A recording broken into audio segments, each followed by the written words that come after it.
I'm in Detroit, Michigan. I'll take another look out the window here.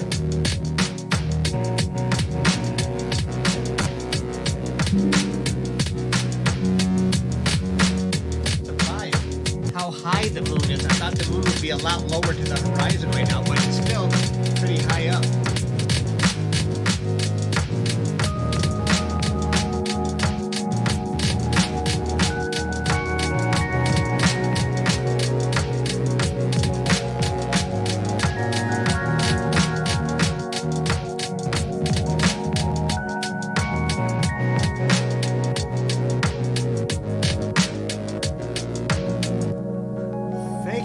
Aviation.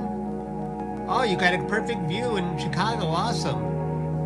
Blessing and thank you, Sandcastle. Blessings from Daytona, Ohio. Just went outside. Yeah, awesome. All right. Thank you, guys.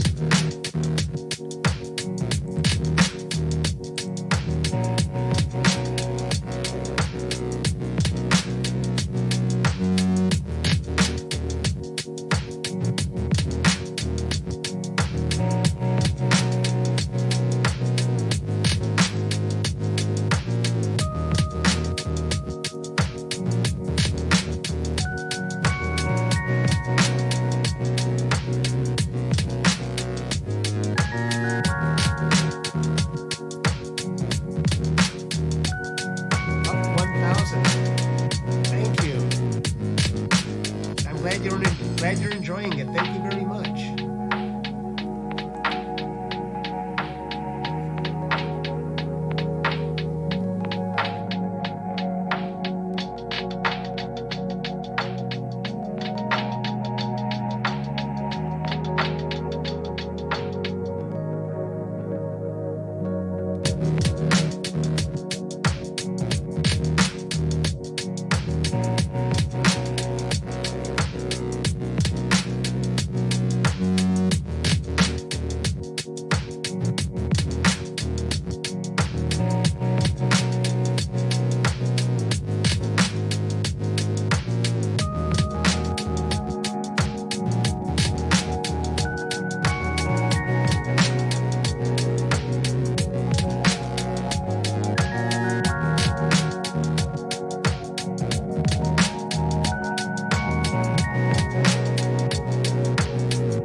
freely with Prithvi's padded bras, your perfect partner.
Welcome back. We are watching this total lunar eclipse on time and date. We have three spectacular views of the moon on the screen at the moment. In our main screen, we have the view from Tucson, Arizona, from our time and date mobile observatory. The moon is getting eaten away by the Earth's dark umbral shadow. We're about half an hour from totality. That's when the entire moon will be covered by the Earth's dark shadow, and it will take on that famous reddish tint. On the right-hand side of our screen, we have our two feeds from Hawaii. Anna, this is the third time that we've worked with our collaborators in Hawaii. At the top there, we have the stream coming in from Waimea on the big island of Hawaii. This is coming from Preeti Krishnamurthy and Avinash Surendran, who are also known as the Starry Nights. And they've got their telescopes set up on the beach in Waimea. And we hear they're having to contend with big gusts of wind Yeah. there down by the ocean, but they're giving us beautiful images. Fairly stable view still, so they must have been weighing down that telescope with something heavily. Exactly. Yes. Also from Hawaii, and also the third time we've worked with them, from Ichi Tanaka and the team at the Subaru Asahi Star Camera. That's the other picture we've got there from Hawaii. This is a camera that is on the top of Mauna Kea, a big volcano in the center of Hawaii's Big Island. It's positioned next to the Subaru telescope. And if you look very carefully on the right-hand side of the picture coming in from Mauna Kea, you can just see the dome of the Subaru telescope there at the top of this volcano. And yes, we're getting this beautiful wide-angle image of the sky there. Because the moon is really overhead, right? In Hawaii. We were looking at that map and we were looking at the moon being very overhead Hawaii. That's right. So on our picture there, it looks like the dome of the observatory is kind of on its side because the camera is having to point straight up because, yes, as we saw, the moon is directly overhead the middle of the Pacific right now. Yep. And now we're going to welcome Noah Petra to the show. Noah is the project scientist for NASA's Lunar Reconnaissance Orbiter mission. Oh, that's a mouthful, but I managed to do it. He's also a great lunar enthusiast, or a lunatic, as we like to call them over here. And welcome to us, Noah. Oh, thank you for having me on. And I hate that my camera is covering over another picture of the moon, but I'll try to make up for it, I guess. You were just telling us in the break that you were pretty stunned. It's early morning for you, so you have to wake up. But I think you had a bit of a wake up call, didn't you? Oh yeah, I crept downstairs. Don't want to wake up anybody else in my house. Walked outside, and at first, I have an instinct, like you said, to look straight up, to look for the moon, and I couldn't see it. What's going on? And very low on the horizon here in Washington, D.C. is the moon, and with this beautiful slice taken out of it, I was speechless, which is not great for talking to all of you at 4:50 in the morning, but we'll trundle through it. But we're about half an hour from totality, and what can people expect to see?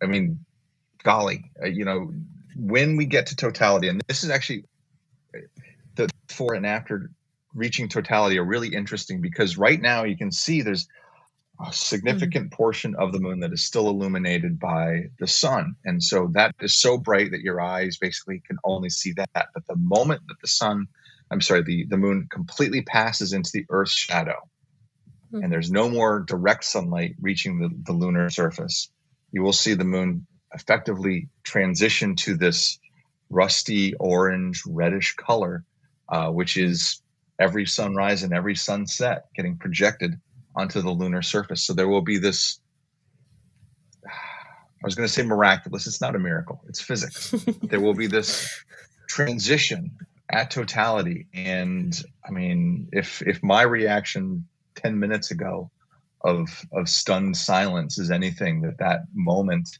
will equally be stunning.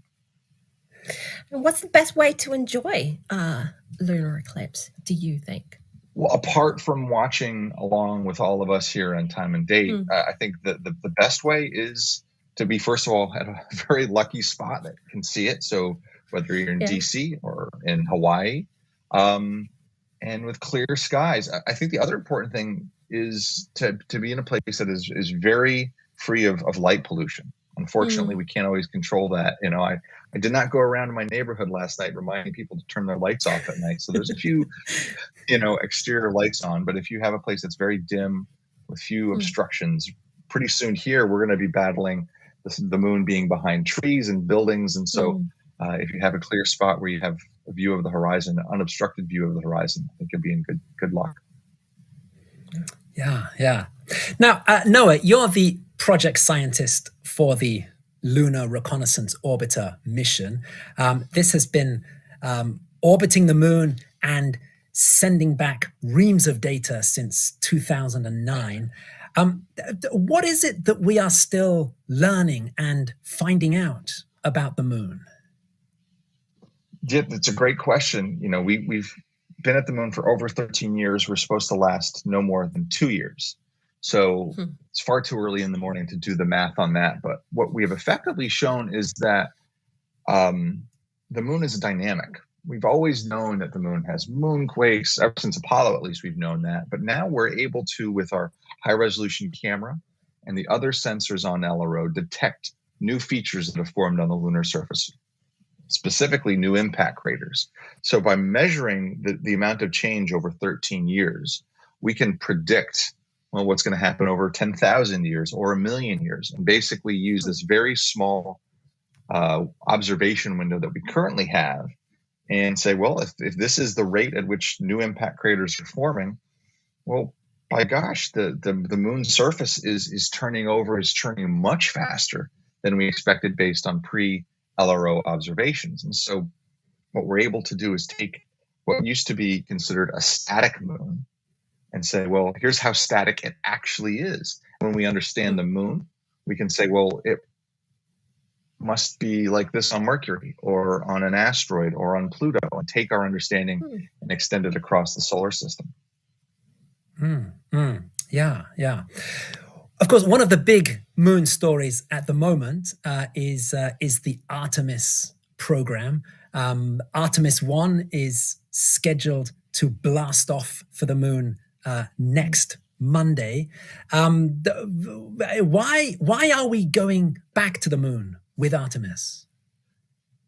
Well, and you have to forgive me for every once in a while for turning my head. I'm trying to orient myself so I can figure out what we're seeing in the picture there. With Artemis, we are building on the legacy of not just LRO, which is, again, beginning to change our understanding of the moon and its environment, but of course of Apollo as well. By exploring the moon, we hope, well, first of all, find volatiles, water that we could use to sustain an extended presence at the lunar surface. What we want Artemis to be is not just Apollo 2.0. What we want to do is take the lessons from Apollo, build on it, and extend the time that we're at the lunar surface, not just from 3 days to 6 days, but from 6 days to weeks to months, to have a sustained presence of humans on the lunar surface, learning how to live on another planetary body. Why do we want to learn how to live on another planetary body? Well, we want to go to Mars. So to do that safely and successfully, we have to learn how to live off of our planet. And in my humble opinion, the next best place to do that is off of the moon. And of course, where we go for the moon, the south pole of the moon has an incredibly dynamic environment. We know that some of the coldest temperatures in the solar system are found deep within craters that receive no direct sunlight. We know that there's volatiles at the surface of the south pole. We know that there are ancient rocks that can reveal the cratering history of the early solar system. So, to think of our exploration of the South Pole by Artemis as being a bit of a time machine. We're going to be taken back to processes, events that were happening over 4 billion years ago, as well as what's happening today. Even though right now a portion of the moon is being blocked from the sun, normally we have the beautiful solar rays and solar energy hitting the lunar surface. And so learning what happens when that process is going on is really important. And so Artemis will give us this opportunity to learn about ancient past, the present, and then apply that to understanding of what is going to happen to the Earth, to the solar system in the future as well. Wow. Well, that's a lot. But to take things back to tonight's eclipse, because it's happening right now, you're tilting your head looking at it. What can we learn from a lunar eclipse? So I want to ask all of the viewers to think about what's actually happening to the lunar surface. So imagine you're standing at the Apollo 11 landing site, which is now completely engulfed in the Earth's shadow. So you would have been standing there. It would have been midday, nice hot day at Tranquility Base. And then all of a sudden, the sun starts dimming. So not only is it getting dimmer, the sun is fading behind the Earth, it's also cooling. If you've ever been to a beach on a very hot day, the sand gets really hot, but maybe you're standing on a large rock, or you have boulders you can stand on, those stay cooler. Well, we know that the moon's surface reacts to temperature, and normally there's 14 and a half days of sunlight and 14 and a half days of darkness for most of the moon, certainly for the Apollo landing sites. But when the sun disappears behind Earth, it cools very rapidly, like a cloud passing in front of the sun when you're on the beach. And so what we've been able to do from orbit in previous eclipses, although we're not doing that this experiment with this eclipse, and from Earth-based assets, is actually measure that temperature change during an eclipse, that drastic temperature change. And depending on the properties of the surface, how fine-grained the material is or how blocky the material is, that cooling and heating curve during the eclipse of the surface can be different. So we can actually learn about some of the physical properties of the surface of the moon by watching those cooling curves during eclipses. The Diviner instrument on LRO has made those types of experiments, those types of measurements before. Normally it's measuring that normal 14 and a half day cooling and heating cycle during the lunar day. But from Earth, we can do that obviously for near side targets and gain some insight into to the surface of the moon. Wow. I'm amazed that you can talk about all these really complicated things so early in the morning, but it's super interesting. So basically it's day and night, instead of it having 14 and a half days of day and 14 and a half days of night. You've got it just in a short period of time. It cools off very rapidly. It's like taking something straight from an oven and putting it in the freezer. And so measuring how rapidly it cools can tell you about the properties of the surface. And again, imagine you're standing on the lunar surface, you're tending to your lunar, when the sun starts disappearing, it's going to rapidly cool down because that energy source, the sun, has just disappeared. Now, in a couple hours, it will come back and it will heat right back up just as rapidly. You don't have that normal, the sun sets and fades very gradually when you get sunset on this, or sunrise on the moon. So this is, again, a unique configuration that we get with these eclipses, that becomes an opportunity to learn something. Wow. Well, that's super interesting, Noah, and thank you so much for joining us here in the show. And we're going to bring on Matt Woods in Perth when we come back. But in between that, check out timeanddate.live. We've got more information about eclipses. We've got images, tweets, background information. And while you're in there, hit subscribe to YouTube. We've got a lot of live eclipse shows coming up in the future. So we'll be back soon.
welcome back to Time and Date. We are watching a lunar eclipse. And for the past hour or so, the Earth's dark shadow has been eating its way across the face of the moon, turning it darker and darker. And now we are just a few minutes away from the start of totality, when the whole of the moon is covered by Earth's dark shadow. And that's when it takes on this famous blood red color. We can already see it here on the screen. Right. So on the screen at the moment, we've got 3 different views of this eclipse. On the big screen there, we have from Waimea in Hawaii, we have a moon that does look like a reddish, orangey-ish blood moon. In the top right corner from the Time and Date Mobile Observatory in Tucson, Arizona, we have the same view of the same stage of the eclipse, but we've got different settings here. Because when we come from this transition from the partial phase of the eclipse to the total phase of the eclipse, the brightness of the moon changes. So that edge of the moon, which is still in sunlight, that is still extremely bright. The side of the moon that's completely covered by the Earth's shadow is much darker. So in our feed in the top right corner from Tucson, we have the settings set to pick out that sort of crescent bright edge to the moon.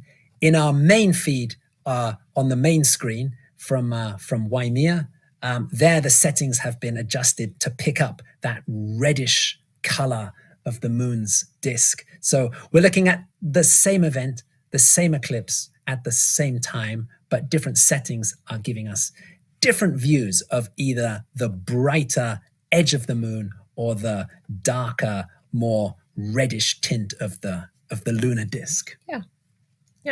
And we're about half an hour away from moonrise in Perth. Right at the start, we were talking about how the moon would set in the east, but it would also rise in the west. And we're going to be talking to our partner, Matt Woods at Perth Observatory. And we've worked with him 5 times already. He keeps coming back and we love him for it.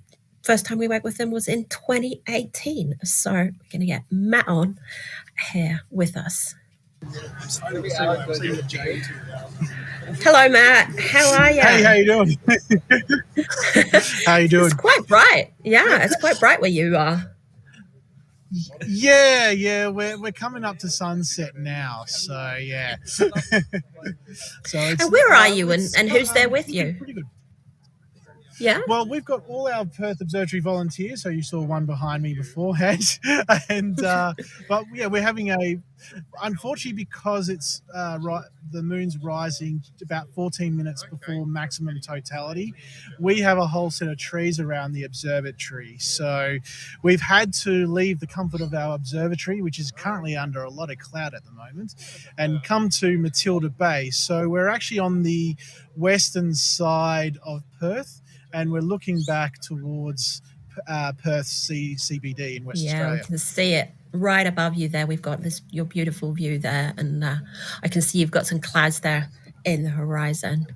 Yes, yeah, and yes, they're called our mortal enemy. But we did actually have some dolphins beforehand here, so there was a lot of the kids were really, really interested in that as well. So yeah. Excellent. Well, it's great to see you there with the team from Perth Observatory, Matt.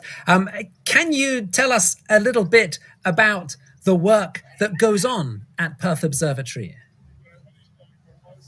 Yeah, so Perth Observatory was actually started in 1896, and we actually created West Australian Standard Time, and so we were one of the big things we were supposed to do was astronomical research. So we were part of the Carte de Ciel project at the very beginning to map the entire southern sky as well as the northern hemisphere, and also just to be able to train surveyors and navigators, plus control the time for West Australia as Australia got close to Federation. But some of the more interesting stuff we've done later on, we co-discovered the rings of Uranus. So we made that joke slightly dirtier. But we did actually a lot of work with Comet Halley back in 1986. So unfortunately, I'm a month old when Comet Halley came into the inner solar system. So I'm going to have to wait till 2061 to see it. But we narrowed down the rotation of the comet to about 24 hours, 20 to 24 hours. And they also found cyanogen jets on Comet Halley as well, which is actually a component of tear gas.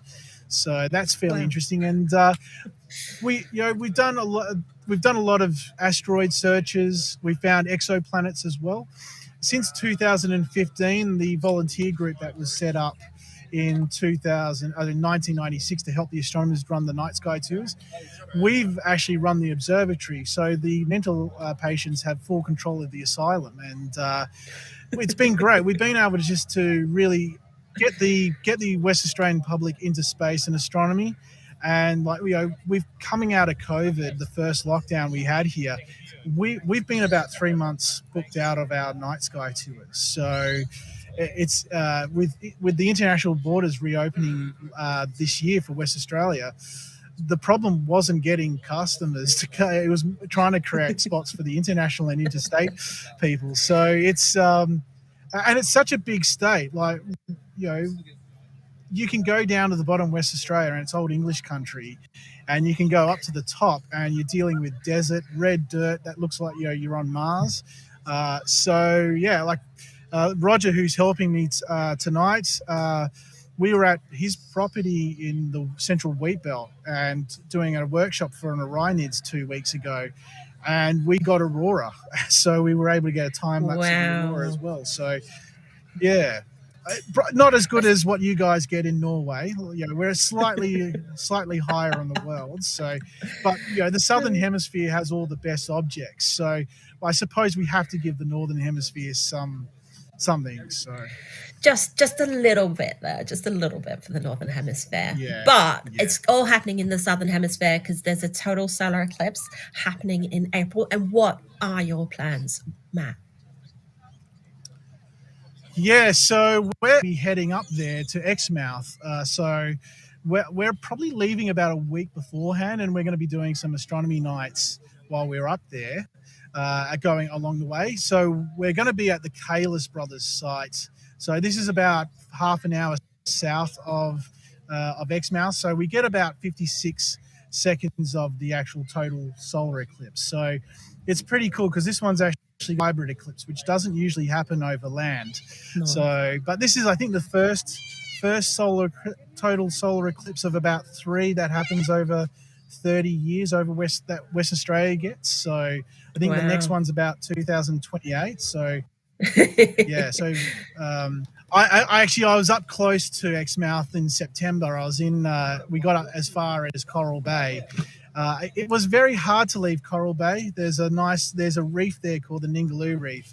So we got there a little bit early and got to snorkel that, and it's a pretty it's a pretty amazing spot. So, but yeah, Exmouth is definitely going to be pretty cool to be there, and it's a small town. It's about 2,000, 3,000. So it's probably a little bit like Madras in Oregon for the Great American Solar Eclipse. So they've started to really get ready for maybe 10 to 50,000 people to arrive. So yeah. Okay, well that's yes, that really is something that we're getting excited about. For next year. We're getting worked up. Absolutely. and don't worry, we'll look after Stefan when he gets here really well. So we'll get him back to you in one piece. So. Well, that's great. Yes, we've got Time and Date's very own Stefan Torsen will be coming and joining you. So yes, thank you for looking after him there. And no worries. Matt, we'll make his trip to Santorini a few years ago. It seemed minuscule to what we can do with him here. Well, that's terrific. And hey, Matt, thank you very much for talking to us this evening. So we can see you've got the sun setting behind you there, and then looking towards the east. We're about 25 minutes from moonrise, but it's going to take a while for the moon to clear those clouds on the horizon. Yeah, I don't know whether we're going to be able to see totality, but we should probably be able to get the second partial phase. So yeah, it'll be interesting to see how we go. It's just going to be a shame because this is going to be the last total lunar eclipse that we're going to get till about September 2025. So yeah, I'll have to savor this live streaming because we won't be live streaming a total solar eclipse for you till then. Well, look, hey, Matt, really, thank you very much for joining us today. And thank you to you and all your colleagues there at Perth Observatory for standing by and being ready to send us images once the moon has risen and once it's up above the clouds. To recap... and thank you to the technology gods for giving us reliable internet at the moment. So that's a big thing here in Australia. So... Well, exactly. Yes. So Roger say I'm jinxing it. So yeah. Excellent. So hey, we are about 8 minutes into the total phase of this eclipse. We have around about an hour and 20 minutes of totality to come. We have a beautiful image of the red tinted moon on our main screen there, coming from the Time and Date Mobile Observatory in Tucson, Arizona. So sit back, relax, enjoy the view. Keep an eye on timeanddate.live, where we have pictures from around the world of the event as it's happening. And Anna and I will be back with you very shortly. Just as the moon is rising in Perth, we're also heading towards the moon setting behind the skyline from our feed in New York. So that is the next highlight coming up. So stick with us on Time and Date, and we will be back with you very soon.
You're watching Time and Date, and we are watching a total lunar eclipse, and we're about 25 minutes into totality. We're looking at a big, beautiful red moon there from Tucson, Arizona, from our Time and Date mobile observatory. And then we're looking at a beautiful, big yellow moon there, depending on the filter that's being used on the moon, from Tucson, Arizona as well. I think that's our solar camera being used on the moon there. So 2 feeds from our mobile observatory, and then we've got quite dim and dark feed from New York, from our friend Kat Trosh. She's in Long Island City in New York, and she's looking across the East River towards Manhattan, and we're waiting for the moon to kind of set behind the New York skyline, maybe even the Empire State Building there. So that's why we're looking at that blackness there. But the full moon is a beautiful deep red color at the moment, and it's much fainter than a normal full moon. We've got the light being filtered and it making it really red, and that makes it easy, like we're looking here at the screen from Mauna Kea, Hawaii, from the Subaru Asahi Star camera. And because the moon is faint, earlier when we were looking at the images from here, it was really, really bright and it was washing out the rest of the sky. But now we actually can see some interesting things in the image there. And what are we looking at, Graham? Right. Astronomers always have this kind of love-hate relationship with the full moon. Yeah. Because the full moon is spectacular to observe and look at, but also it is normally so bright that it can just wash out the sky and make seeing other interesting objects in the sky extremely difficult. But as you said, Anna, during totality, the moon is much fainter, and it does mean that one of the hidden delights of a total lunar eclipse is that during totality, the stars appear to come out in the sky. And we do have a spectacular view of that here from the top of the Mauna Kea volcano in Hawaii, coming from our friends Ichi Tanaka and his team at the Subaru Asahi Star camera. This is a camera that is pointing pretty much straight up at the moment. Here in Hawaii, the local time there, it's coming up to 1 o'clock in the morning. The moon is pretty much directly overhead. It's actually about 80 degrees altitude, which means it is almost 90 degrees, which is exactly overhead. And we can see the beautiful starry background of the sky there. We can see the Pleiades star cluster there towards the top left side of the moon. And yes, the starry sky is one of the great delights of a total lunar eclipse. There are other interesting objects in the sky at the moment. One of these is the planet Uranus, which reaches opposition tomorrow.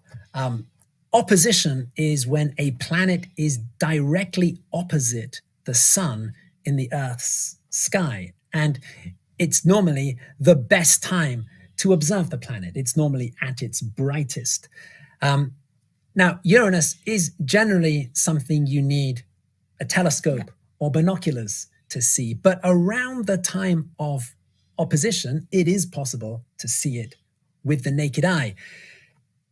Generally, we can't see it tonight because of that big, bright full moon. The moon is also at opposition tonight. It's also directly opposite the sun in the Earth's sky. So the full moon and Uranus are extremely close in the sky. But as the moon gets fainter and dimmer during totality, it does become possible with a telescope to pick out Uranus in the night sky there next to the moon. In fact, in some parts of the world tonight, the moon does actually pass in front of Uranus. There is an occultation of the planet, in some parts of Asia and Alaska. And for the rest of the world, yes, Uranus is there, just really right next to the moon in the sky. Yeah. Other interesting objects in the sky tonight, the planet Mars. Yep. Mars has its opposition next month on December the 8th. That's when Mars will be lying directly opposite the sun in our sky. That's when Mars is at its brightest and fieriest and reddest. And Mars, if you're outside tonight looking up, and if you see a bright reddish star, that will almost certainly be Mars in the sky. Of course, all of these objects you can find on our night sky map, where you can search for different planets in the sky at different times on different dates. Yes, that's all there at our night sky map on timeanddate.com. And you can find that. You can find our night sky map on timeanddate.com. You can go to timeanddate.live for more info, pictures, tweets, background information. Click subscribe so that you won't miss out on future live streams. And stay tuned because we are going to be back with more.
Welcome back. We're watching a lunar eclipse on Time and Date. The moon is moving through the Earth's shadow in space. And right now, we are in the total phase of this eclipse. The moon is completely within the Earth's dark umbral shadow, and it's taken on this reddish color. Totality during tonight's eclipse lasts for 1 hour, 25 minutes, and we are just over halfway through that period. Yep. It's 11:04 UTC. We have our UTC clock in the bottom right-hand corner. We've got our timeline there on the side showing us exactly where we are in the eclipse. Exactly. And we can see from the timeline that we are just past maximum eclipse. That is the point where the moon is at its deepest point into the Earth's shadow. That's when the moon is at its faintest and at its reddest.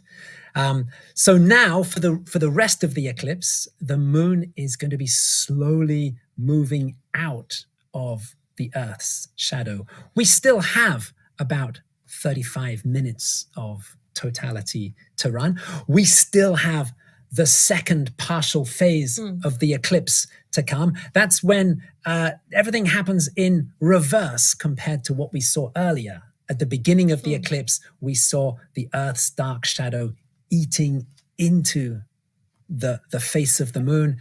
During that second partial phase, we will see the Earth's dark shadow slowly uncovering the moon. At the moment on the screen, we have feeds on the right-hand side. We have our two feeds from Hawaii, from Waimea, from the Starry Nights in Waimea, and below them from the Subaru Asahi Star Camera. At the top of Mauna Kea, we have that great sky view taken from next door to the Subaru telescope. And Anna, on our main feed, on the big screen, we have the pictures coming in from the Time and Date Mobile Observatory in Tucson, Arizona. Tucson, Arizona. And we had practice that they were going to be in Roswell, New Mexico.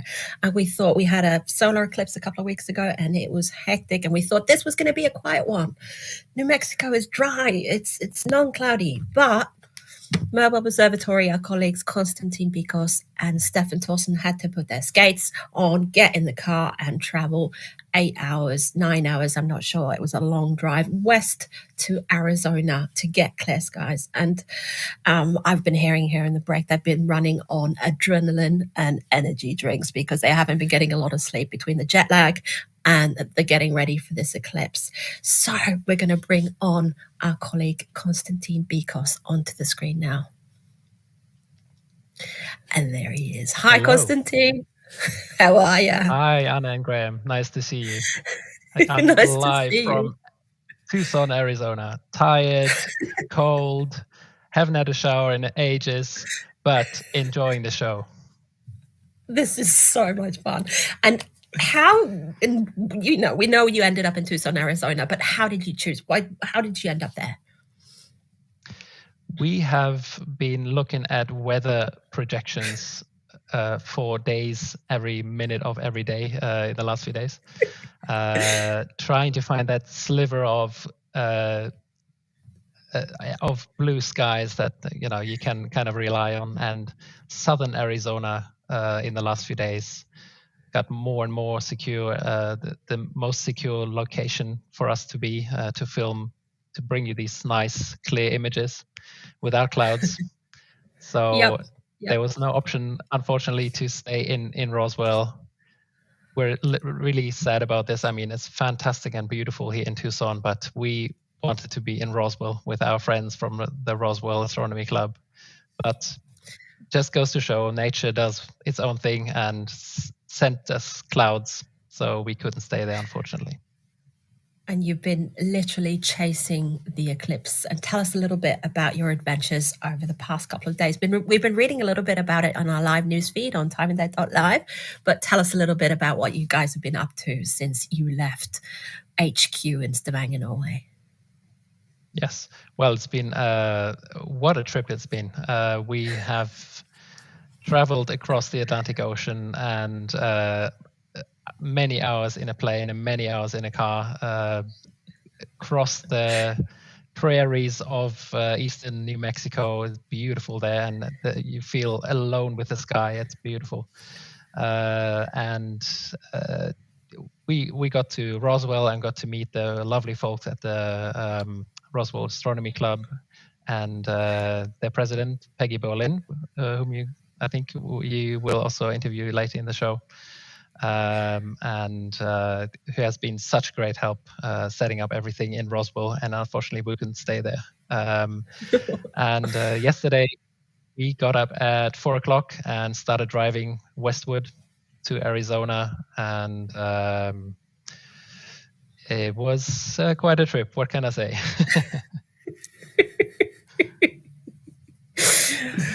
Wow, yeah, that is quite an eclipse chasing adventure you've had. Literally.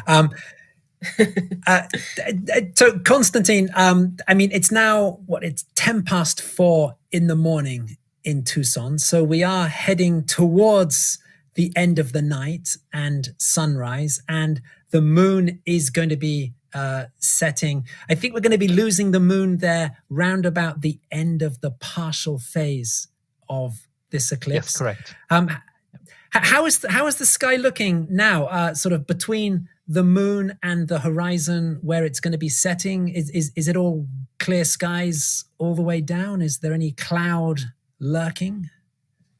It's the weather forecasts were right, so at least we got that one right in the bag. So yes, the skies are clear. It's looking perfect. Excellent, great. So we will be enjoying your stream from Tucson right the way through to the end of the partial phase of the eclipse. We're very happy about Wonderful. that. And if you're interested in more, go to timeanddate.live. There you can read about Constantine and Stefan's adventures. And we will be back here with this beautiful moon from Tucson, Arizona soon.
You're watching a total lunar eclipse on time and date, and we've got another 20 minutes left of totality. The moon is looking still very big, beautiful, and pink there.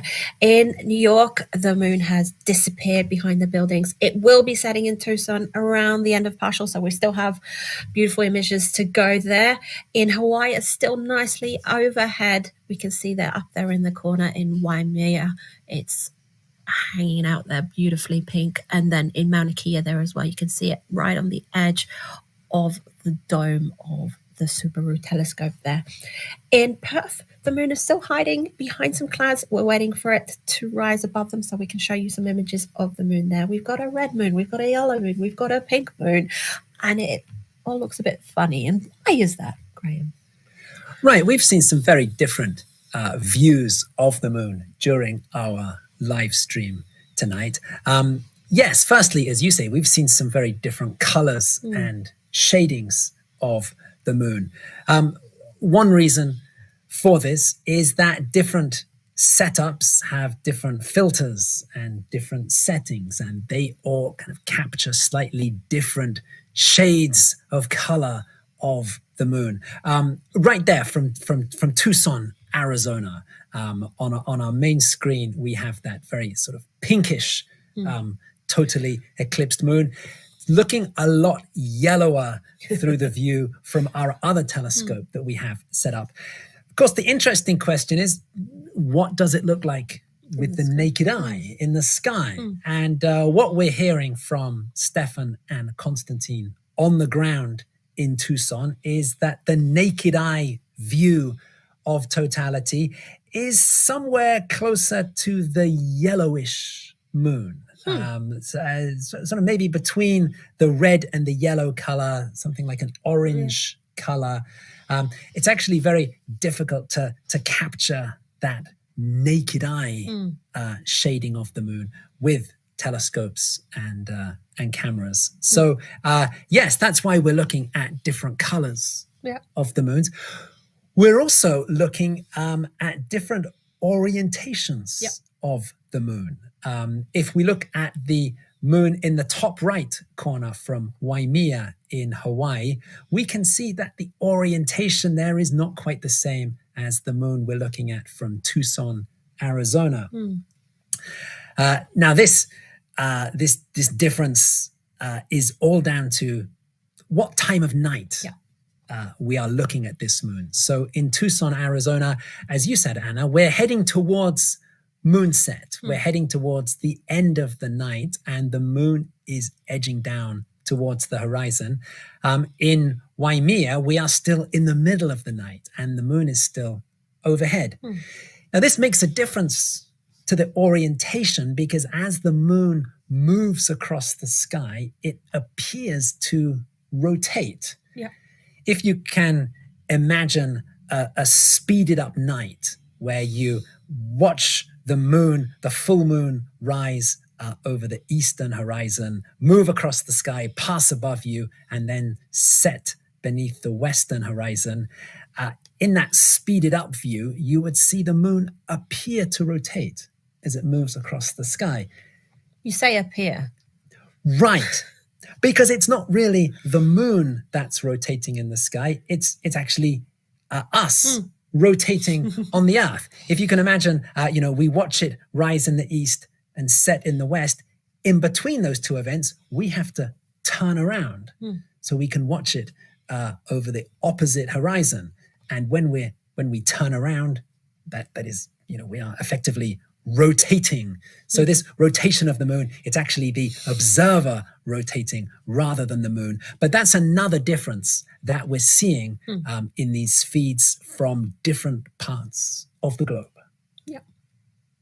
Oh, and we've got some images coming in there from Perth. We've got quite a bit of cloud covering, but that's definitely a blood red moon behind there. There is, yeah. So here we are then. Still fairly soon after moonrise in Perth. So the moon is very low down. There's a lot of atmosphere that we have to see through to get to the moon. Also, of course, the moon is, as we've been talking about, very faint because it is covered by Earth's shadow.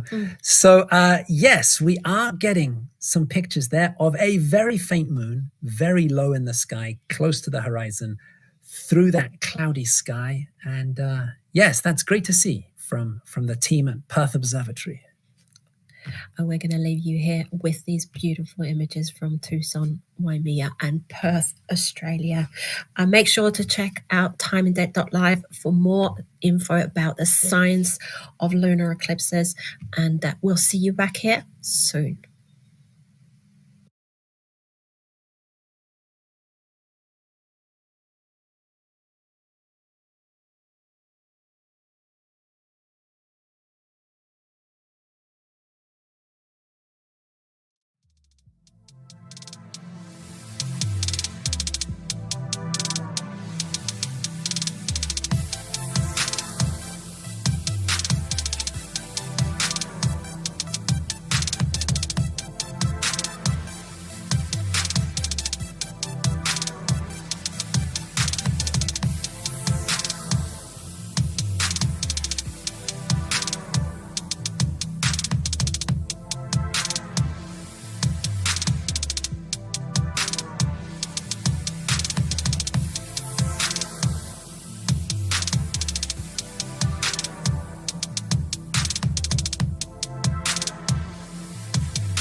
You're watching a total lunar eclipse here with us at timeanddate.com headquarters in Stavanger, Norway.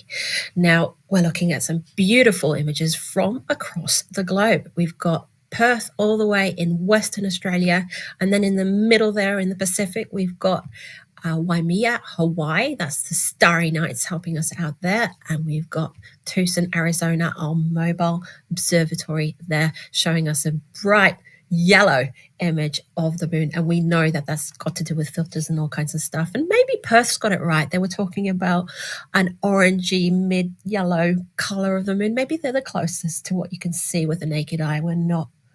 It's hard to know, but finally, Perth Observatory, the moon has risen and is above the clouds and above the atmosphere, and we're getting some gorgeous, gorgeous images of a totally eclipsed moon there. But we can see that totality is ending pretty much right about now if we're looking at UTC time there and looking at our timeline there on the side, and you can see right at the bottom there on Perth's image of the moon there that it's getting a little bit brighter, a little bit whiter there. So we're going towards the end of totality, but we still have the second partial phase to enjoy. That's the phase where the moon's shadow recedes, where everything happens in reverse and the moon's shadow recedes from the surface, the Earth's shadow, not the moon's shadow.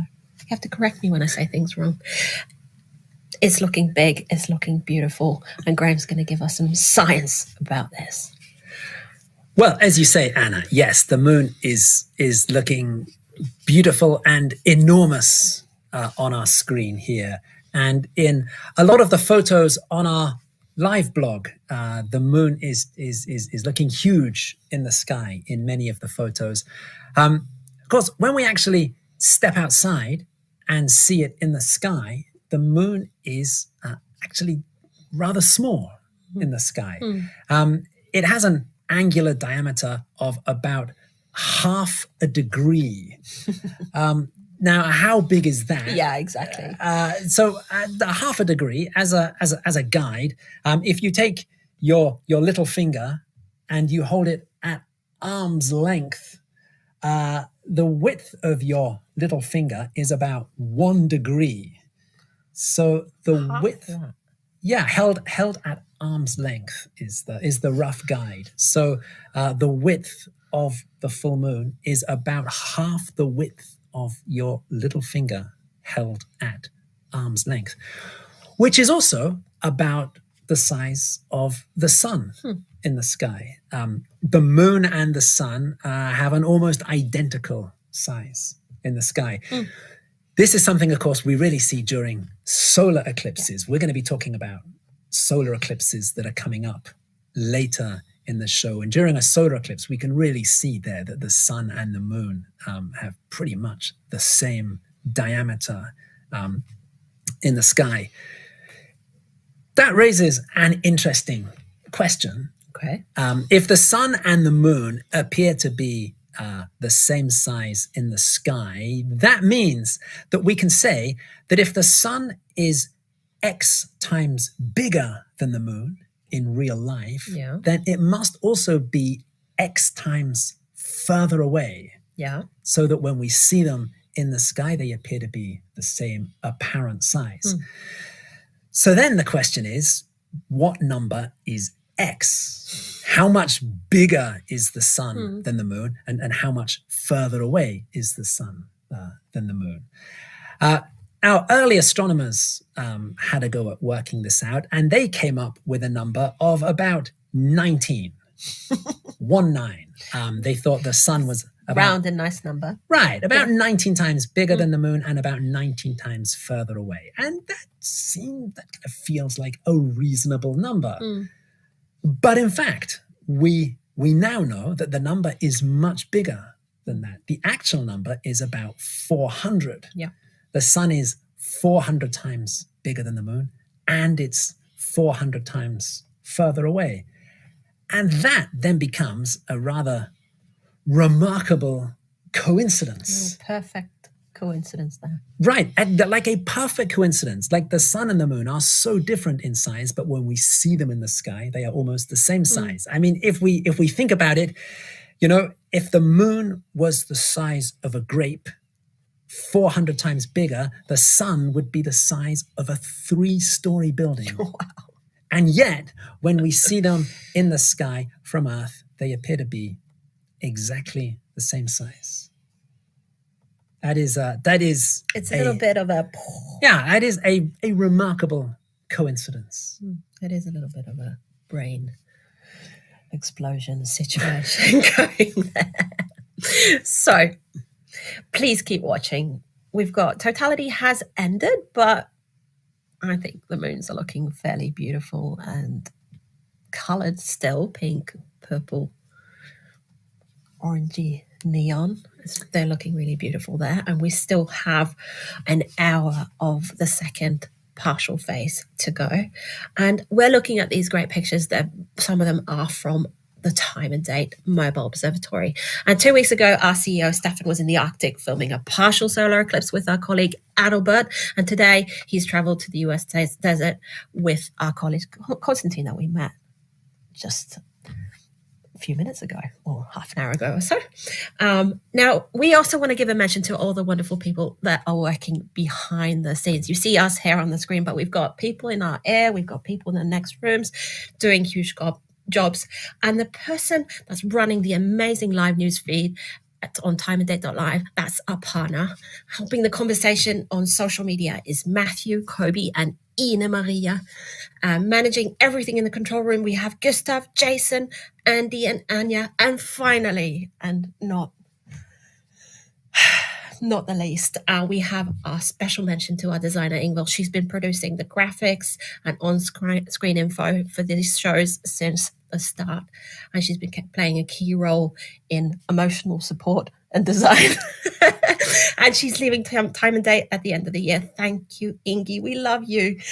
Best wishes from all of us. So go to timeanddate.live. That's where you see all the busy bees working away, and you can find our live news feed, updates on the eclipse, our partners, pictures, lots more. And we will see you back here very soon.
You're watching a total lunar eclipse with time and date here from the time and date headquarters in Stavanger, Norway.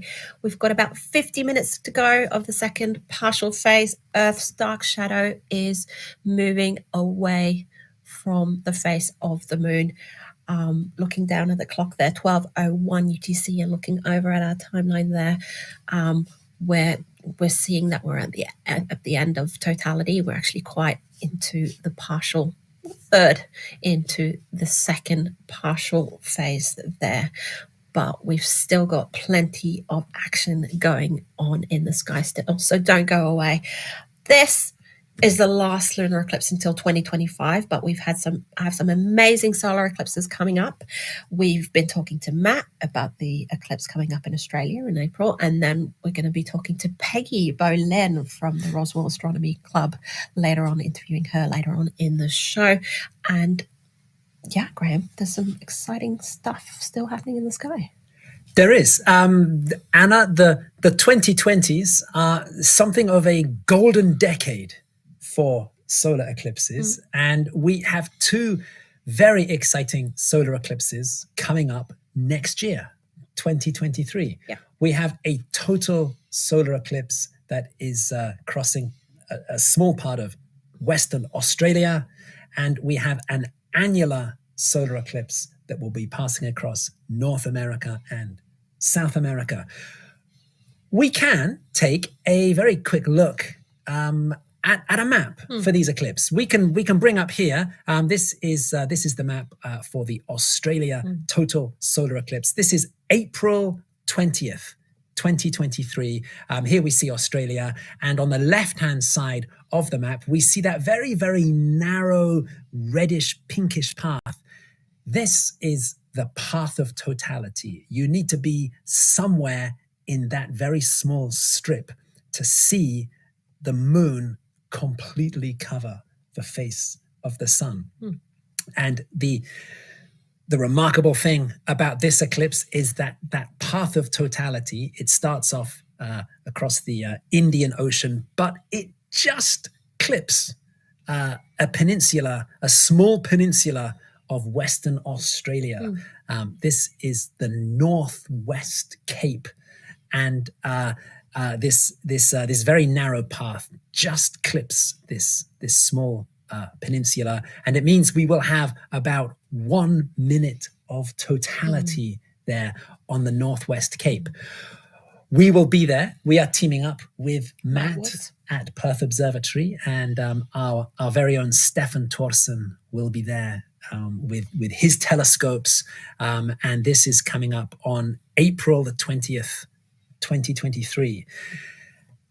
6 months later, we have an annular solar eclipse. Now, an annular solar eclipse happens when the moon is a bit further away and is a bit smaller in the sky, so it doesn't quite cover the sun completely.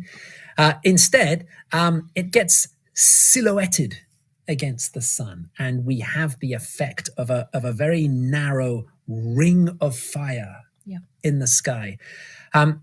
Just as we looked at the path of totality for the Australian total eclipse, we can have a look at the path of annularity for the annular eclipse, and we can bring that up here.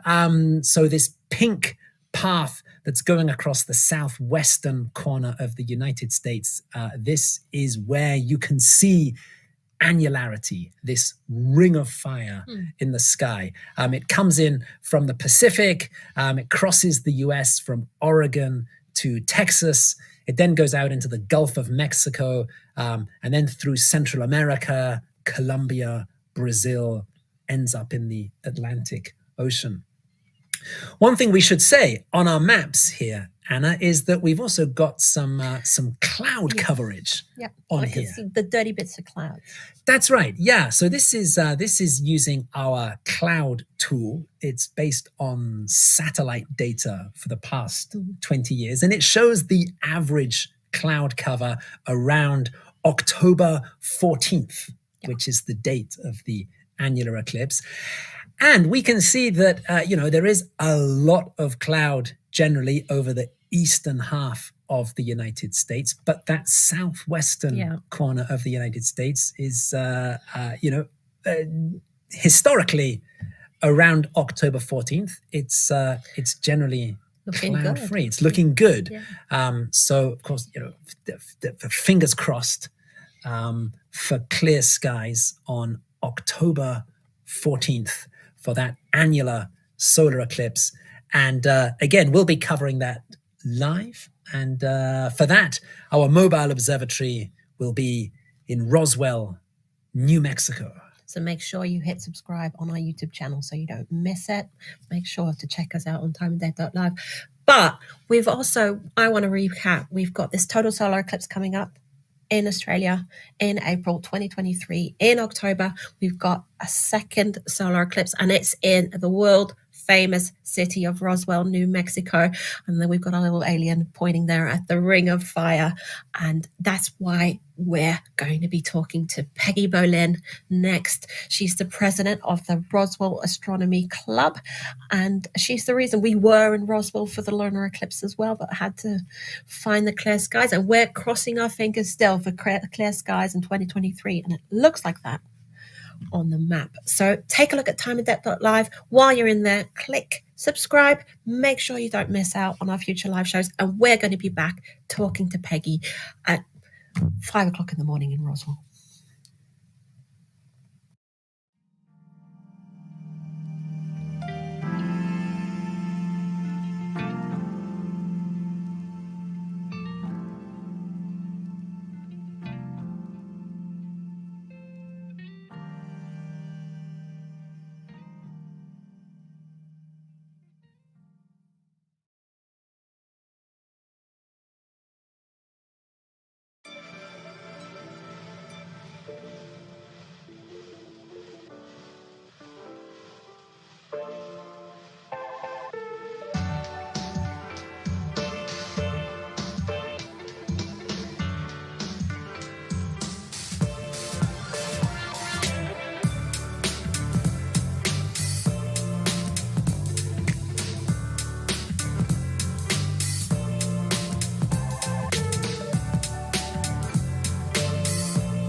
You're watching timeanddate.com. We're streaming this total lunar eclipse from across the globe. The moon has already set in New York. We can't see it here on our screen.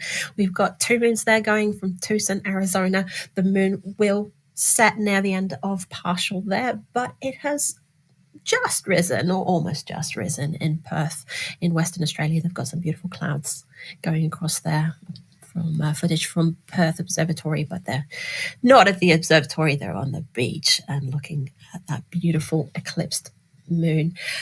So we've got a lot of things happening on the screen here, and there's about to be more. We've managed to catch up with Peggy Bolen. She's the president of the Roswell Astronomy Club, and our mobile observatory, they're streaming from Tucson, obviously, but they were supposed to join her in Roswell. So Peggy, commiserations on the weather. How are you? Where are you?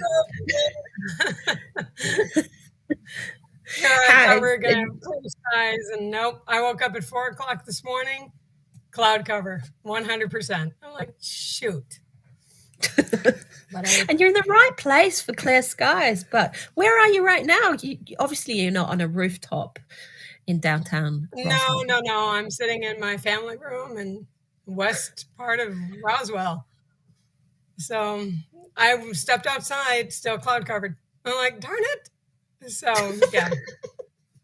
And it's very early morning for you there. Yeah. Yes. It's what, 5:30-ish for you in the morning? 5:20, I guess it is. 5:30. Local time. So, yeah. So early. So thank you for getting up and talking to us anyways. Yeah, thanks for getting up, Peggy. And we're so disappointed that our mobile observatory team is not there with you on a rooftop in downtown Roswell at the moment. But we know that Stefan and Konstantin spent the weekend with you there. You were doing some looking ahead to the solar eclipse next year, and they were meeting some of the Roswell Astronomy Club as well. And yes, how was the weekend with the mobile observatory team? Oh, they're wonderful people. We had so much fun. We went out to lunch together, and then they came over to my house for dinner. And then we went out to dinner the following evening. And so we had good connections with them, and we talked a lot about next year, which is great. So we're getting some plans for next year. Yeah, excellent. And we're definitely excited about collaborating with you again next year.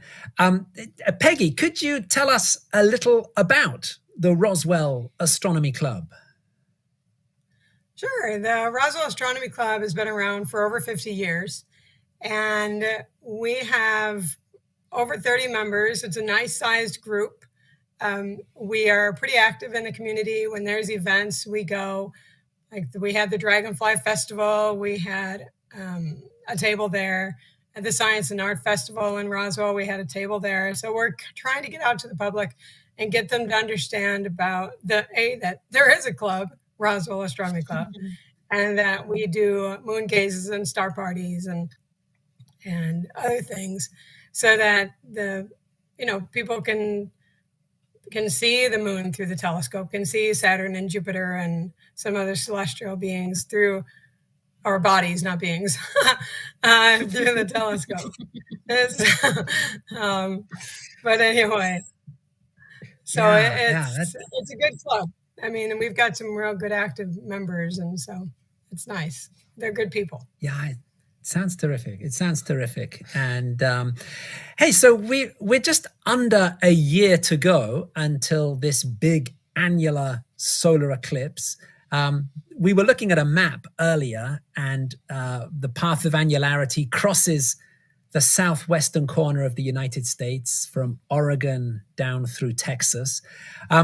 Peggy, for anyone that's starting to think ahead and plan ahead and is looking at a map and thinking where to go for this eclipse, why is Roswell a good place to come for next year's eclipse? Well, it's not a huge city. like Dallas or Albuquerque. It's not a teeny town. We have a lot to offer, being a city of about 50,000 people. We have good hotels. We have great restaurants. There's a lot to see in the southeast area of New Mexico that people don't realize. Carlsbad Caverns, for one, is one of the national parks. We have Bottomless Lakes, Bitter Lake National Refuge. Hey, we have aliens here. We have UFOs. I mean, our downtown is so quirky and adorable. The UFO museum. Our McDonald's is in the shape of a spaceship. I mean, we have all these. If you like aliens, this is the place to go if you're going to see something cool, fantastic, having to do with a solar eclipse. So Roswell's a nice place to be, and plus, hopefully, we'll have clear skies. I mean, we normally do. So this is like a weird thing, having cloud cover like this. So don't be afraid. And plus, one thing that people, outsiders, if you're trying to book a room right now for the annular solar eclipse, a lot of hotels in Roswell have not heard, or probably aren't aware, that we're going to have people showing up here, and so they might not have done anything with the prices of the hotel yet, as some places do. So, it could be a good thing to get your hotel room now, and then instead of waiting till March or September. September would be bad probably, because by then, hopefully, the public will know. Yeah, excellent. And hopefully we've got the bad luck with the clouds out of the way with this eclipse. Exactly. And so at the next eclipse, we'll be back to the famously clear skies of New Mexico and the Southwest. And you've got me really excited, Yes. Peggy, to come to Roswell next year. And hopefully we will be there. yeah, That's absolutely. the plan. We're nearing the end of this eclipse. We've still got the end of the partial phase to enjoy. So stay with us. Check out timeanddate.live for updates about the eclipse. And thank you, Peggy, for joining us. And we will be back. You bet.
You've been watching a total lunar eclipse here on timeanddate.com.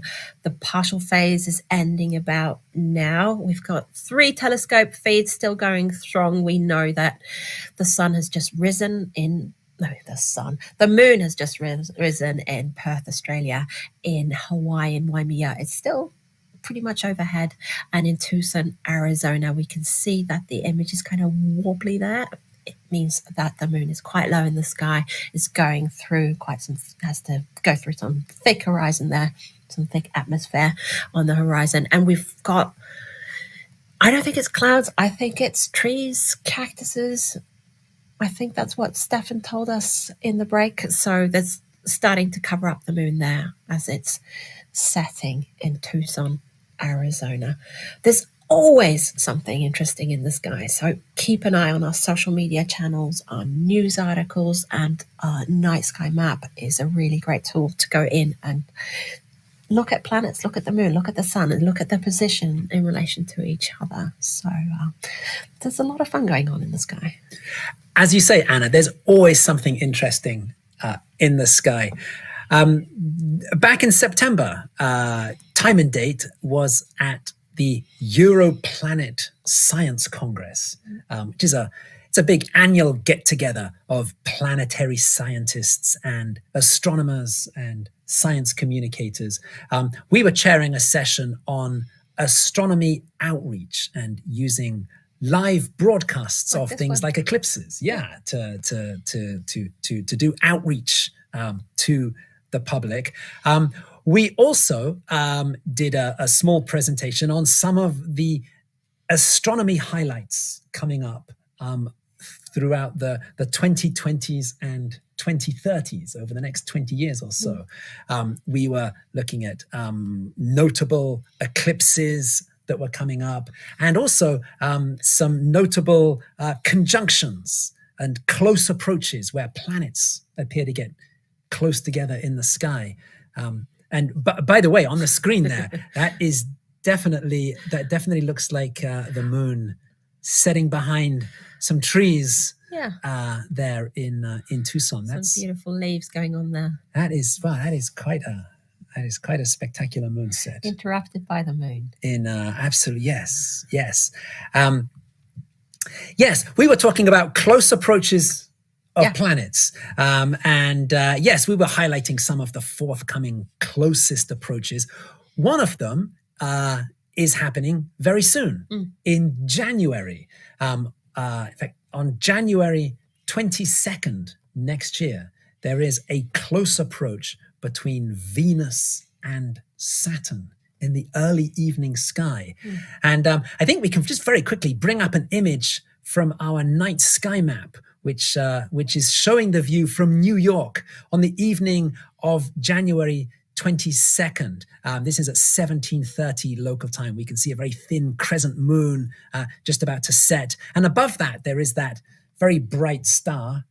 That in fact is not a bright star. That in fact is 2 planets very close together. That is Venus and Saturn. They will be separated by just 1/3 of a degree in the sky, which is extremely close. How did you do it with your little finger? Right, so 1 degree is kind of the width of your little finger at arm's length. So 1/3 of the width of your little finger at arm's length will be the distance between Venus and Saturn in the sky. Yes, we have, as you say, there's always something interesting happening. So yes, it's good to keep an eye on our social media channels, on our news pages, and on our website for everything that's happening in astronomy. But unfortunately, we're nearing the end of this eclipse, and what an eclipse it has been. And we owe it to our beautiful and very talented partners that we've been working with several times now. So in Hawaii, we've got Ichi Tanaka and his team at the Subaru Asahi Star Camera. They're the ones that gave us that beautiful wide angle of the sky with the dome there on the side. Also in Hawaii, the Starry Nights. And we're all still looking at images of the moon from Waimea, Hawaii. That's Preeti, Krishnamurti, and Avinash Surendran there. In Perth, we were talking to Matt. He's our favourite Australian. He was with Perth Observatory. I think, yep, we got the moon up there right in time. In New York, Kat Troche from the Amateur Astronomers Association was streaming us images of the moon there, and the moon has set in New York. Alas, in San Diego, Dave Decker and Gary Hawkins, their 5th time working with us, they had to just give it up. San Diego Astronomy Association did not have any good luck with the clouds this year. Peggy Boleyn, we just talked to her, and her colleagues at Roswell Astronomy Club have been really helpful, making Stefan Thorsen and Konstantin Bikos very, very comfortable and happy there in Roswell, Australia. And there they are in Tucson, Arizona. We see moon is covered by leaves there. They can finally get some rest. So thank you so much to Konstantin Bikos and Stefan Thorsen at the Time and Date Marble Observatory in Arizona.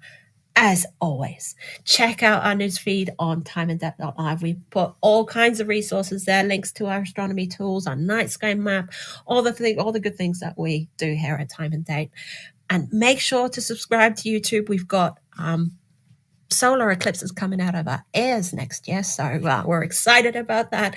We're going to leave you with these gorgeous pictures on the screen. But from me, Anna Buckle and Graham Jones, we'll see you in April.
Time and Date, we look up into the sky. We bring you exclusive footage from eclipses worldwide. We take our mobile observatory to where the action happens. Hi, Stefan. Hi, Anna. We collaborate with experts and observatories across the globe to bring you the best view of celestial events. And we ordered the Devil's Horn just for you. Now, we have to say thank you very much for your images tonight. We explain how and show why it all happens while answering your questions during our live broadcast events. That is a meteor. Find your home and even more details on Time and Date. And subscribe to join us next time.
timandate.com, we look up into the sky. We bring you exclusive footage from eclipses worldwide. We take our mobile observatory to where the action happens. Hi, Stefan. Hi, Anna. It's a real pleasure to welcome you at the Guyana Space Center, the Europe Spaceport. We collaborate with experts and observatories across the globe to bring you the best view of celestial events. We explain how and show why it all happens while answering your questions during our live broadcast events. Find your home and even more details on our website while you wait. So join us next time on timandate.com.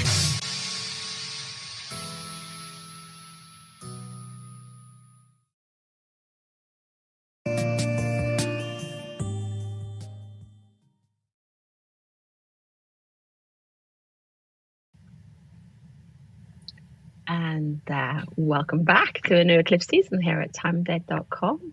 I'm Anna Buckle. I'm here with Graham Jones. And we've been looking at some beautiful images from Scripps Ranch in California, in the US. Hi, Graham. Hey, Anna. Hey, so this is the first part of a double header, because eclipses come in seasons, and a lunar eclipse at full moon is always accompanied 2 weeks before or after by a solar eclipse at new moon. So tonight it is a full moon, it is a lunar eclipse. In 2 weeks' time at new moon we will have a solar eclipse, and we are aiming to bring you both events on timandate.com. So it's a double header. Yeah, it's a bit of a bonus today. We were supposed to be, at this point, packing our bags and taking our mobile observatory to Argentina to live stream the solar eclipse from there, the total solar eclipse. But we're in the same as everybody else in the world with this pandemic going on. Right, and that has caused quite some complications for our preparations for our live stream from tonight, and we will be talking later on about some of the great work that our streaming partners have done in the midst of this pandemic, to bring these pictures that we're looking at right now. Yeah, and there's a beautiful picture at the moment. It just looks like a fairly normal full moon, doesn't it? Yeah, that's right. So this eclipse, it's if you're a believer in the idea that less is more, then this is the eclipse for you, because this is a very subtle, very gentle eclipse. There's none of the drama of a total lunar eclipse or a partial lunar eclipse. It's a penumbral lunar eclipse. The moon is moving through the very, very faintest part of the Earth's shadow, and so it's a very subtle, very understated eclipse. We're going to help you see it. Right, we've got some ideas for helping, for helping to enhance the image and for really helping to make sense of what is going on the face of the moon tonight. And also on our live stream page, we've been asking for questions at timandate.live to see if people are wondering things, trying to reach out to people to see if they're wondering things about the eclipse. And we've actually had quite a few questions, Graham. And one of the first ones was, and it feels very appropriate in 2020 with the pandemic, and we've been told to stay safe and keep a distance and wear masks. And so Neil is wondering if we need to take any precautions for watching this lunar eclipse. Right. Well, that's a great question. And the good news is that for a lunar eclipse, you don't need any special precautions for looking at the moon. So yeah, get outside, and if you're on the nighttime side of the Earth and the moon is in the sky, just get out there and enjoy looking at the moon. The only thing we would say is it's the end of November, so if you are in the northern hemisphere, it is pretty cold tonight. So being sensible, coat, hat, gloves, all the rest of it is a very good idea. By the way, Anna, we should also just probably point out, as we look at this moon here, the moon is kind of shimmering and darkening quite a bit as we look at it. This is just clouds moving across the moon that we're looking at here. These pictures are coming in from San Diego in Southern California, where it's been clear all week. But of course, just as things are getting started tonight, the clouds are coming in. So the difference that you're seeing and the lightening and the darkening, that is not an effect of the eclipse or the Earth's shadow. That is simply clouds moving across the moon, but giving it quite a nice, exciting feeling. There's a little bit of drama going on there. Right.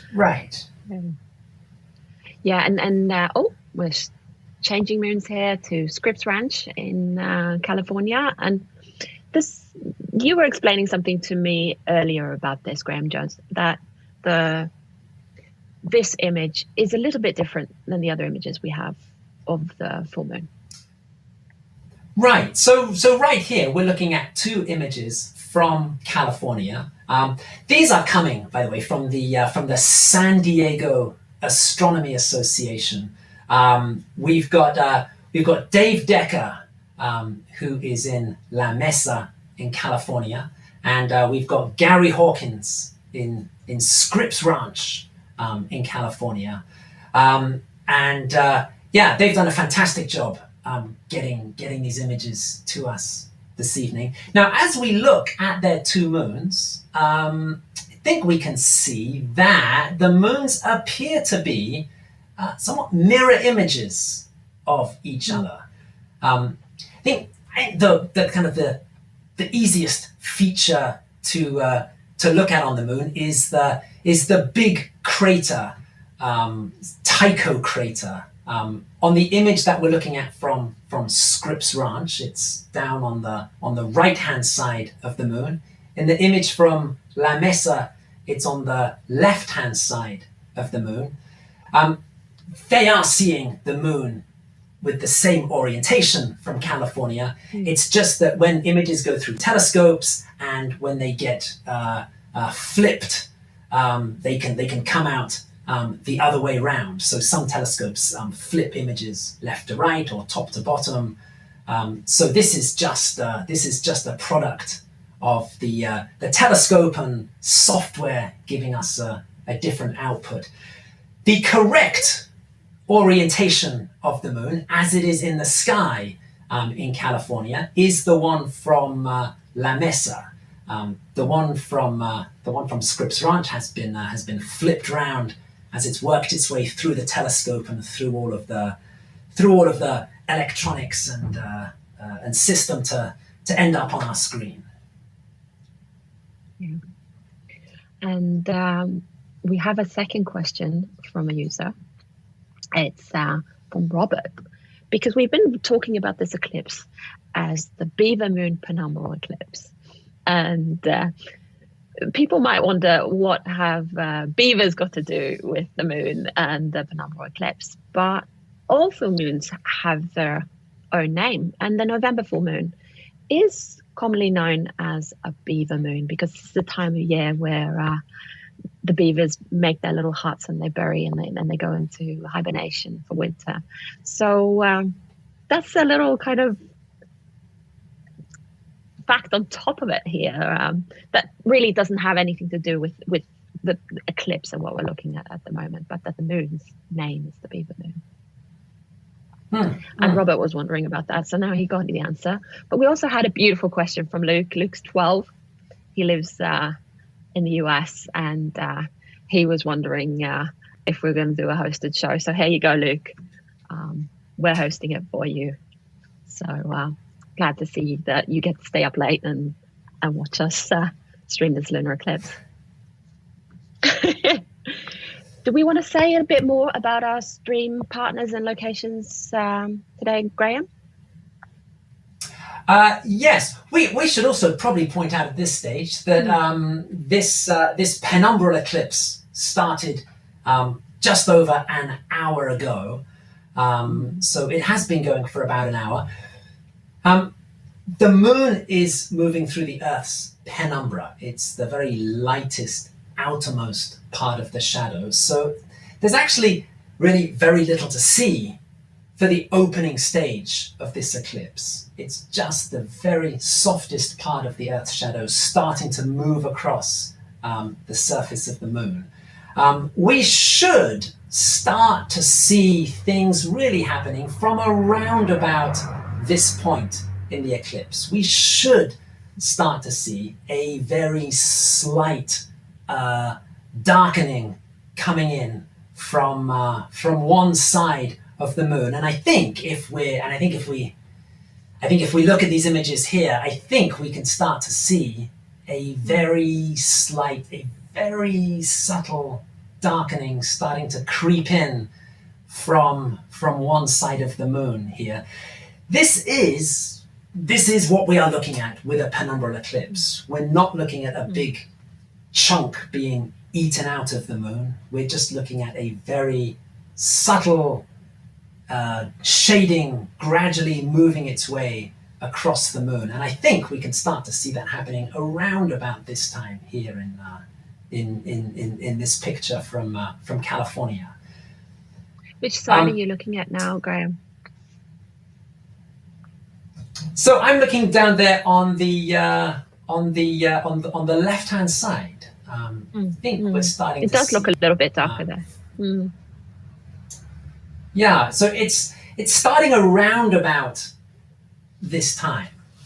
It never turns into a really obvious shadow on the moon. It's always throughout tonight's eclipse. It's going to be a very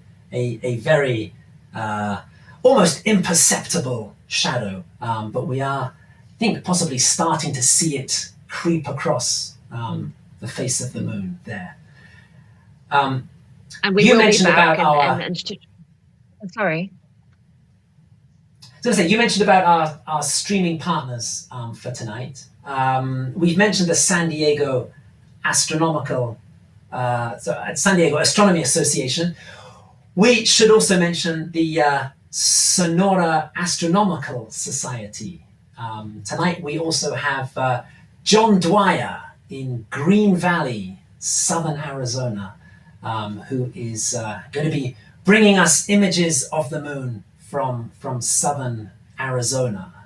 So yeah, those are our two partners for tonight. And we're going to talk a little bit more throughout the show how we can detect where the eclipse is coming from. We changed the moon here to La Mesa. We can see that it's a little bit more dark now. It's dark on the other side of that image of the moon, in a way the correct image of the moon, that's the moon that hasn't been flipped. So we're going to talk a bit more about who can see it and how we can see it later on in the show. But right now we'll take a little break. Make sure to go to timeanddate.live and you can find more about tonight in there. We've got a whole blog post going on down there with more information about the eclipse. So if you want to read and watch us, you can go in there.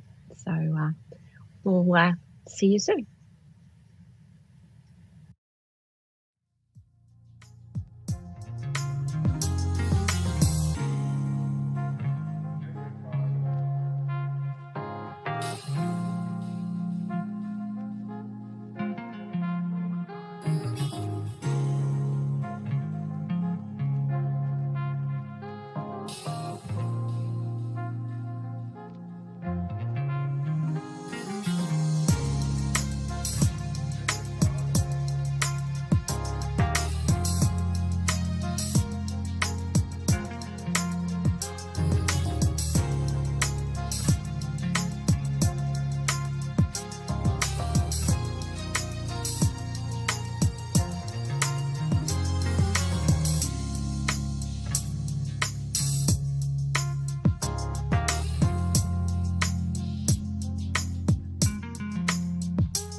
Hello again.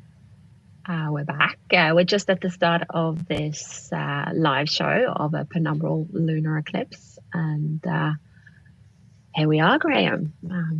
We have to kind of warm up to our new eclipse season.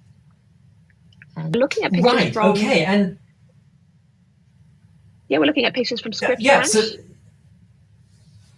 Yes, and I think things are starting to really get underway with this eclipse now. As we look at the moon now, and we should just say again that this is a flipped image from Scripps Ranch. It's actually a back-to-front moon after it's been through the telescope system. But if we look at the edge of the moon in the top right corner of this picture, we can see that it does look very white against the black background of space. If we look at the bottom left edge of the moon, it is looking a lot darker and dimmer against the background. This is the Earth's penumbral shadow, the outer part of the Earth's shadow starting to move across the moon. Round about now, it's covering just a bit more than half of the moon. And in the very deepest part of the shadow, down in that bottom left corner, that's the deepest part of this faint shadow, we are definitely starting to see a very subtle darkening of the moon's surface down there. And we do have a bit of a schedule. It's a simple schedule, but it'll kind of show us the stages of this penumbral eclipse. And we're not in the middle of it, but we're kind of deep into a penumbral lunar eclipse already, aren't we, Graham? Right. So some lunar eclipses have a total stage, and the moon turns a blood red color. Some lunar eclipses have a partial phase where it looks like the moon is being eaten away in the sky. A penumbral lunar eclipse has neither of those things. It just has this one penumbral phase where this one faint part of the Earth's shadow begins to cover the moon, reaches a maximum, and then drifts off again into space. So it started like an hour and 20 minutes ago, but penumbral eclipses are really completely impossible to observe until a little more than half of the moon is within the Earth's penumbral shadow. So it really is about this kind of time when you can start to see things happen. The maximum is coming up in just under an hour's time. And then after that, there'll be another hour or so to enjoy looking at the shadow on the moon. And then after that, for the final hour of the eclipse, again, there really will be nothing to see in terms of a visual spectacle. But a very pretty full moon still. It's always good to look at a full moon. Absolutely, yes. Yeah. And we've got, and for those lucky enough, we've got a little map here to show the ones that are lucky enough that can actually step out in the backyard and see us. And we were talking about, we've only got the penumbral shadow, so you can see here on this map as well. So the shadow is really faint. We've marked it faint on our map. So can you explain a little bit between what we're looking at here on the map, Graham? Yeah, we're looking at 3 areas on the map. So right now, the moon is right overhead the North Pacific. So this eclipse is taking place for people who live around the Pacific Ocean. That is the nighttime side of the Earth at the moment. It's a full moon, so to see it, you've got to be on the nighttime side of the Earth. If you are over on the eastern side of the Pacific, in South America, then it's coming up to morning, and the moon will be setting during the course of this penumbral eclipse. If you live in Australia, or eastern parts of Asia, then it's the evening, and the moon will be rising during this eclipse. If you are in North America, if you are in Hawaii, in the middle of the Pacific Ocean, you get to see the entire eclipse because the moon, it's the middle of the night, and the moon is up in the sky for the entire duration of the eclipse. Hopefully with no clouds. Exactly, yes. And we also have a little what we call the Moonlight World Map, which is a map of what's happening at the moment here. And I'm going to let you explain that too, Graham. Yeah, so this shows us where the moon is and where the sun is in relation to the Earth at the moment. So right now the sun is pretty much directly above Madagascar. And so that is the daytime side of the Earth. On this map, this is a moonlight world map. So the daytime side of the Earth that's basking in sunlight, that is actually the darker shade on this map. Over on the left-hand side, we can see that the moon is directly above the North Pacific, and the lighter area of the map, that is the nighttime side of the Earth, and that is where you can see the full moon right now. You can also see that we have shaded the moon on this map to show the extent of the shadow covering the moon. Now, of course, on this map, that's exaggerated because that looks a lot darker than what we're actually seeing in our live pictures. But as we can see, the Earth's shadow is now covering much more than half of the moon. And if we just glance across to that picture coming in from Arizona, then we can see that we are starting to see quite a strong darkening there. We can get that picture so, full screen again. Yeah. There you go. Let's have it big and have a good look at the moon here from Arizona. And here, we were looking from Scripps Valley, and it was flipped. So the lighter side was up towards the right. And here you can see that the darker side is down in the right-hand bottom corner of the That's image. correct. Yes. So, yes, that is the Earth's shadow is coming in from that bottom left part of the moon, and covering about 3/4 of the moon's surface at the moment. And when we come back, get you a little bit more how to use our website to find out where you can see the penumbral shadow moving in from where you are, to find your location and look at if you can see eclipses from your location. So check us out on timeanddate.live, and we'll see you soon.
Welcome back to timeanddate.com. We're looking at a beautiful image here of the full moon from La Mesa, California, with the penumbral shadow slowly making its way across the moon.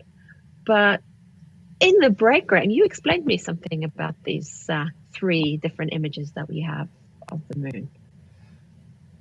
Right, so we've got 3 in the break. We were looking at 3 fantastic images of the full moon, and the penumbral shadow is starting to become very noticeable now. When we have the 3 images together, we could see that, in fact, we have slightly different orientations on all of our feeds tonight. Once again, the moon looks the same in the sky from these similar locations. So Southern California, Southern Arizona, these locations are close together. And this image that we're looking at from La Mesa, this is how the moon is looking in the sky from that part of North America at the moment. The feeds that we are getting from Scripps Ranch in California, that is flipping the moon's image. It's the there we go there. It's the as the image comes out of the telescope, it has been completely flipped round from left to right, top to bottom. So you can see that the darkening of the shadow is on the other side of the moon. You can also see how that big crater on the brighter side of the moon, Tycho crater, you can see how that flips position as well. And in our other feed, coming from Green Valley in southern Arizona, that image has also been flipped. That one has just been flipped from top to bottom. So when we have all 3 images together on the screen, as we did in the break, you can see that the shadow is looks like it's coming in from 3 different directions. That's all because the telescopes and the setups are giving us just a different orientation of the moon as the images come out. And is that the Tycho crater? Oh, we just changed the image, but we did have the image from Green Valley, and I think I saw the Tycho crater there. There it is back. Thank you. I saw the Tycho crater right up at the top there, right? Right. So here it's right up there at the top. It's one of the most obvious features on the moon's surface. That big crater. There are those ray systems, those straight lines that we can see coming out of it. They were all formed when the crater was formed. What was it? I think it's about 100 million years old or so, that crater. And so we're noticing, especially on this image from Scripps Ranch, we can really see that it's really dark on one side of the moon. But we do have something that's really helpful when we are looking at penumbral eclipses, and we have something we call our eclipse animation, where it gives us a little bit more detail about how the shadow will move across the moon. And here we have it. This is from our website. This is an animation and it's live right now, how the shadow is moving in onto the moon. And Graham, you can explain a little bit more about these different labelings that we're looking at. Right, so we've been talking about the Earth's penumbra. This is the outer part of the shadow. As we can see, it is covering, over 3/4 of the moon's surface now. The dark part of the Earth's shadow, that's called the umbra. That's the part of the shadow that is involved in partial lunar eclipses and total lunar eclipses. And tonight, as we can see, the moon is getting close to that dark inner shadow, but it's not quite going to reach it tonight. So all we're looking at is this faint shadow on the moon. The reason why it's tricky to spot, I mean, on this animation here, it looks much more obvious. The reason it's so difficult to spot is that the Earth's penumbra is a gradation. It starts from the outer edge at 0%. It is just the very faintest shadow.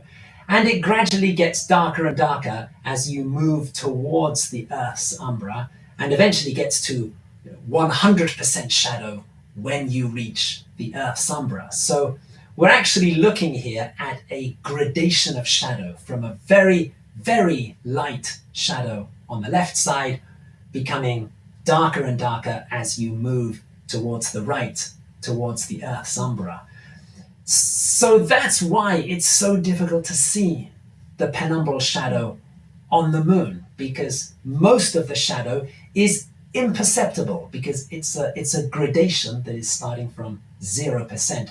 It's only when that deepest part of the shadow starts to cover the moon that you can start to see the darkening on the moon's surface.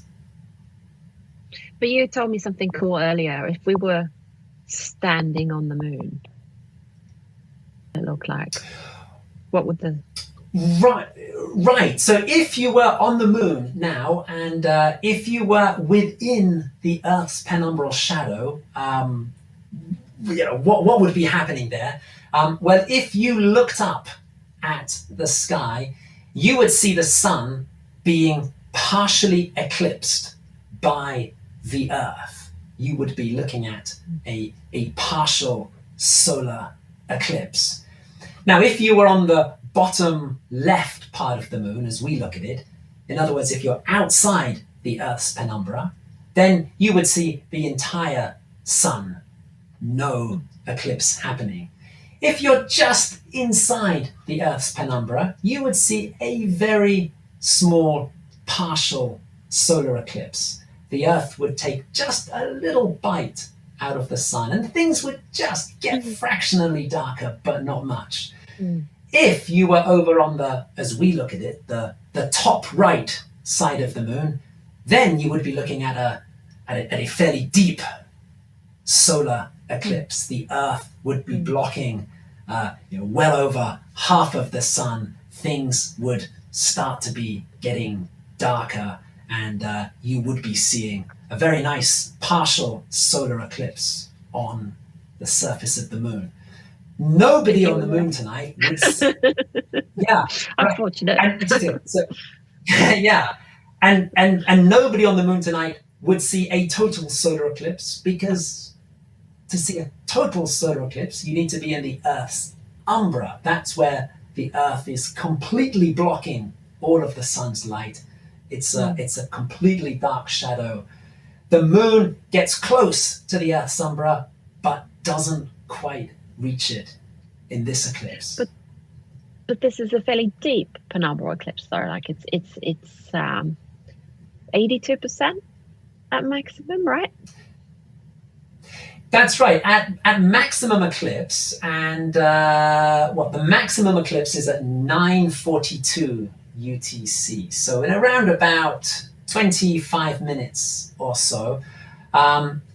Yes, the penumbral magnitude is 0.83, which means that 0.83 of the moon's diameter is covered by the Earth's penumbra. The maximum is not so different to what we're looking at now. Lunar eclipses, everything happens very slowly. Everything goes in slow time. So over the next 25 minutes, the Earth's penumbra will edge just a little bit further across the moon, but it won't get much further. This is more or less the kind of situation we'll be looking at eclipse maximum in 20 minutes or so. But it won't go red, right? It won't go red. For the moon to go red, you need the entire moon to be within the Earth's umbra, and we're nowhere close to that tonight. So the moon won't go red. This subtle darkening is the best we're getting tonight in this eclipse. The less is more eclipse, as you named it earlier. Exactly. Right. You know what? We'll be back. We're going to, I'm going to bring out my other computer and we're going to try and show you how you can go to your location and figure out where the shadow is moving in from your location. So check us out on timeanddate.live. There's more information there. There's more blogs, blog points there that can explain a bit more, links to interesting stuff on our website. So check us out there while we have our break, and we'll be back again.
Hey, and we're back.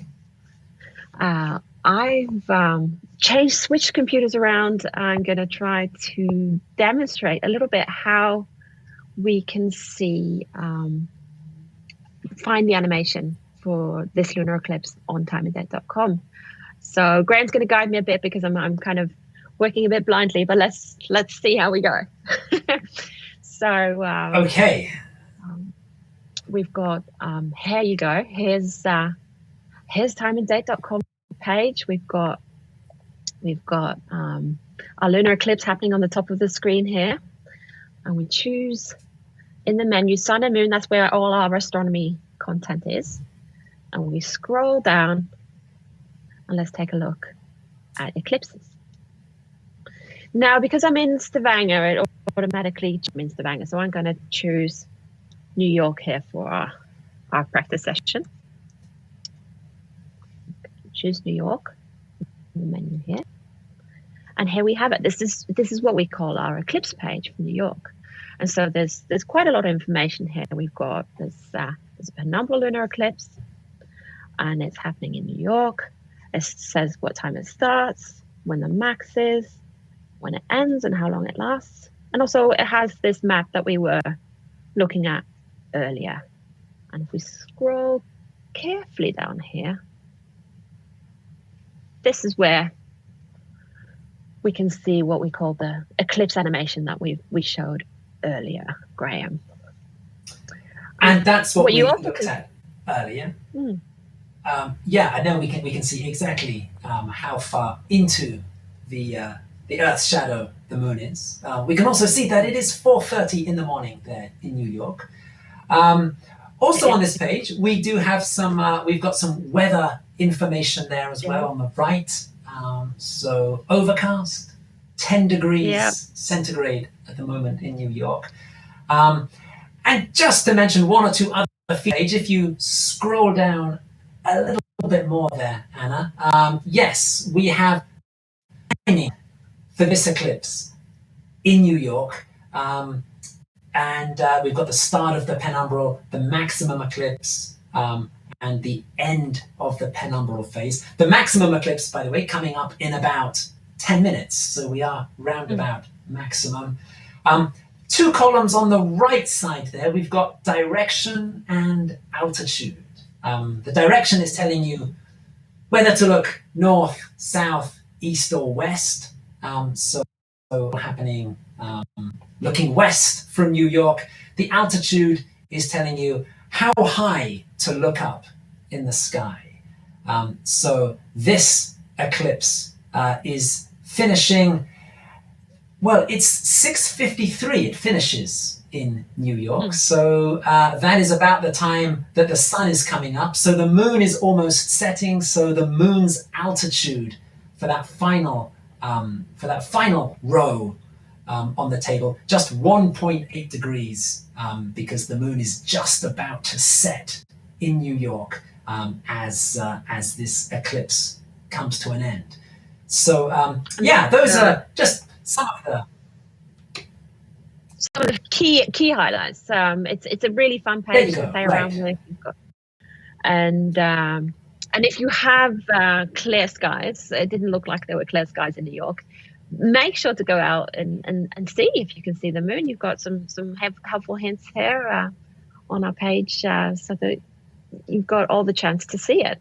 You can also see where the shadow is coming in and see the direction. So try it out.